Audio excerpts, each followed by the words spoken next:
take a lot of heat whenever I, being North American hunter, goes across the ocean to hunt somewhere. I mean, North American hunter hunting in Africa just doesn't make sense to some people, and rightfully so maybe. No matter where I go, I am still a North American hunter. I'm just traveling around seeing the world, meeting cool people, hunting cool critters, and that's exactly why I was so stoked to hit up Africa. I mean, it's a different world. I was super excited to go, but I had to admit to myself right away, I had no idea what I was getting myself into.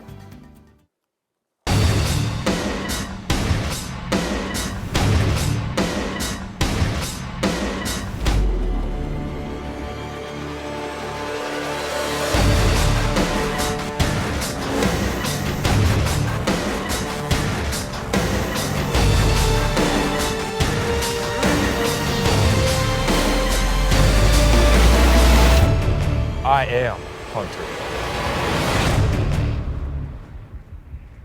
Had such a good morning on day number 2, put down a wildebeest, shot a beautiful water buck, the specific water buck we were after.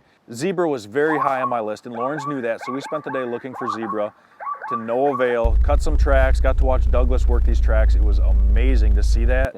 Never got any zebra. We were heading back to camp. I think my mind was already back at that bonfire, just reminiscing on the morning. It was an awesome day. And on the way back to the truck, Lawrence goes, stop, stop, stop. And up on the left, high, coming across this ridge, we saw a beautiful bachelor herd of impala. Well, the impala, like most of the guys say, it's the whitetail of Africa. I think it's a good starting animal for any newbie to Africa. Early on in the trip, I can't tell a good one from a decent one from a huge one. So, you know, I was completely relying on Lauren's knowledge at that point to figure out exactly which one to shoot. And they're crisscrossing, and they're back and forth, and they're right at 200 yards. Not too bad. You know, they finally separate, and he says, that's a good one. Take it. So I take the shot.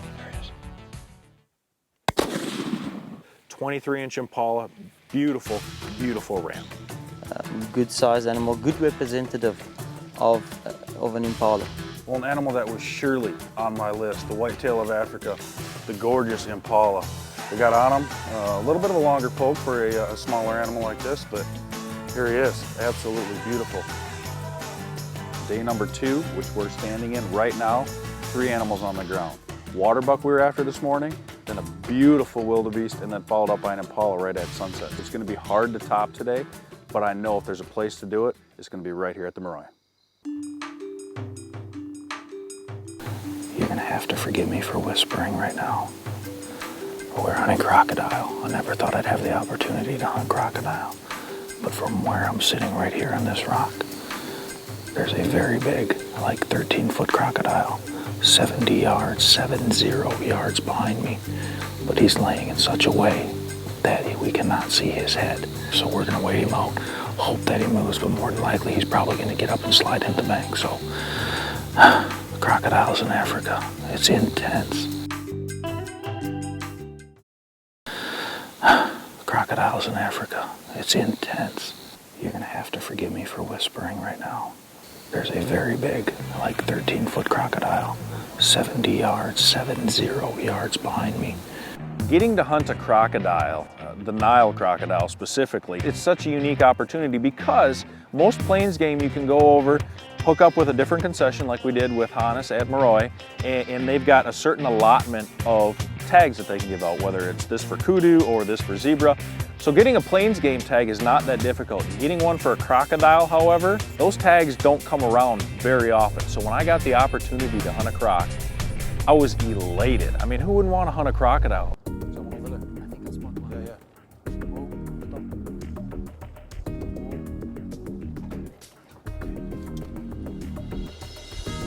So Lawrence and I hop out of the truck, and the weird part that I didn't see coming is he reminded me to be very, very quiet, even from like 300 yards out, because being an ancient reptile, these crocs have the ability to feel vibrations in the ground. So we get out of the truck and we tiptoe, not the final yards of the stock, the final, seemed like a quarter mile of the stock.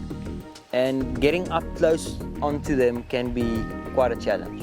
You know, you'd be 200-300 meters away and they just slip into the water and you were dead quiet. So we work through the grass, we've got Douglas with us, Lawrence, myself, we're trying to sneak up, step in one another's footprints, and we finally run out of real estate at about 170 yards. The target that you're aiming at on the brain is the size of a golf ball.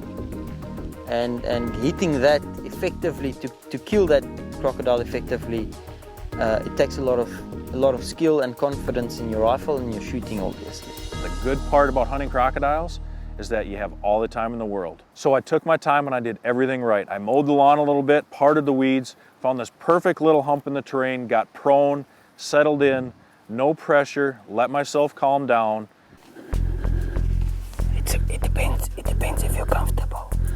If you're not, then I have no idea how I could get more comfortable on a croc.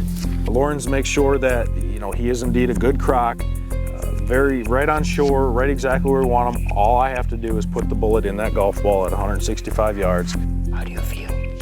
Very, very good. Can you still spot him? Yeah, I got him. Okay, just right below that horn, right above the smile. Okay, are you ready? Yeah.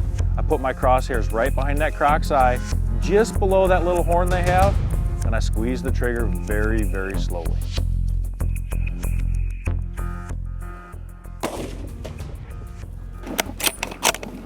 Wait. Is he down? He's down. He's down? Yeah, he's down. That's some good shooting. I am 5 parts excited and 4 parts terrified. I just shot my first Nile crocodile here in South Africa from those reeds just beyond that rock. And he was across that body of water right there. Now we're about to hop in the truck. I say 5 parts excited because he was my first and he's big. We were 8 up with crocodiles. 4 parts terrified because now I have to walk up and make sure he's dead. So maybe we'll make Lawrence go do that first, but I'm done yabbing. Let's get in the truck and let's go look at him. The emotion that came over me after that croc was dead was, I almost vomited. And I felt horrible at the time, I really did, but it was like this adrenaline dump. Getting up close on a big croc, most certainly one of the most difficult things I've ever done.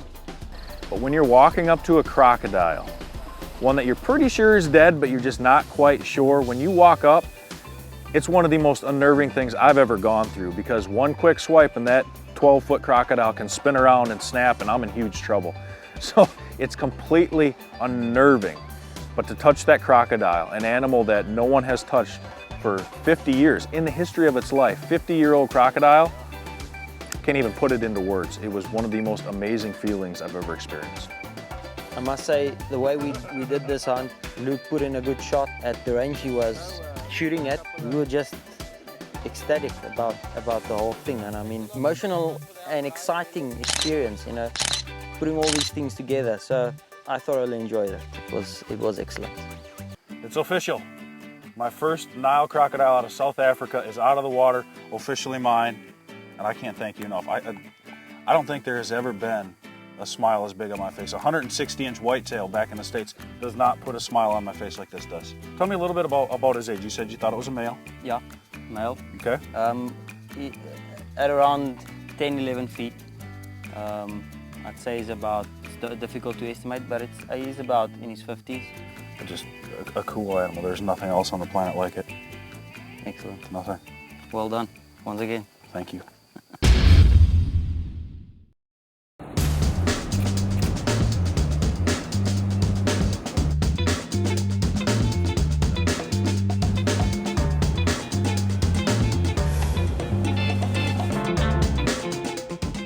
Lawrence, being the phenomenal PH that he is, I mean, he saw in my eyes what lit up when I talked about zebra. I wanted a zebra.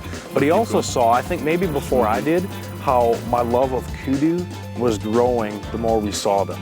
But we got to the last day of the hunt, and he says, Luke, you know what, let's go find a kudu. And there was no way I was gonna argue with him. That's exactly what I wanted to do. So the final day of hunting comes, and the morning was a bit melancholy. I really wanted a kudu. Lawrence, probably more than I wanted one, wanted me to get a kudu. So that's exactly what we were focused on. I knew Luke wasn't keen on that, specifically a kudu bull, but you know, once a person see a very nice, majestic bull, I know that you just fall in love with it. And I started seeing Luke, you know, getting more interested in the kudu bull and at the look of one. And we headed to the end of the hunt and we decided, okay, now it's time for a kudu bull. So So after a number of unsuccessful stalks and we put in some miles, and finally a gift, there 50 yards through the brush stood a cow and a bull, and I couldn't see a lot of the horns. You know, Lawrence has been in this situation quite often. He's like, that is a good bull. It makes the heart flutter. You know, it's, you get a lot of emotions and things going through your mind, but seeing a beautiful kudu bull, it pumps the adrenaline. We finally get on this bull kudu, and he was going through the brush. The shot is fleeting. He's with a cow. My producer is saying, I don't have him, I don't have him. And finally, everything comes together at that very specific moment, and I knew it was now or never. So we sneak up, get on him, and the only thing I can really see is a whole pile of brush between me and him. He's not that far away, mind you. I mean, I've got a 270, he's at 40 or 50 yards. It's irrelevant at that distance exactly how far he is. And I'm just simply waiting for him to cut through the brush and make sure I have a clean shot. If you didn't see it move, you wouldn't have believed it was there. And I know that this door is going to close very, very quickly if I don't do something. But he slows down very briefly. The angle wasn't great. He was quartering away very hard. I thought I had a clear shot, settled the crosshairs, and I punched that trigger. You could just feel the relief and the emotion after the shot that had gone off, and the bush went quiet. You know, it's like almost an eerie kind of quiet. So the gun goes off, the kudu runs, and all heck is breaking loose. And it was a very surreal feeling. It was something unique. He hit him fairly well. It wasn't a bad angle, but I must say the shot that he took was effective. It took him down within 100 yards, not even 100 yards, maybe 80 yards. We picked up fresh blood, and we knew he was quite close. And within a couple of yards, we saw the magnificent, beautiful old bull. Oh, he's beautiful. That's a beautiful bull. Look at that. Oh, with the angle you had, you did excellent. I was slightly worried with all the brush, I must admit, but I have to touch his horns. So beautiful old bull, man. Oh my God. I promised myself I wouldn't do it, Lawrence, that I would not fall in love with the kudu like everybody else does, but I saw one on the first day, it's now the last day, and I needed one. I wanted one so badly from the first one that we saw, and this is more than I could have ever hoped for. Well, let me tell you, I think it's impossible for anyone to not fall in love with it.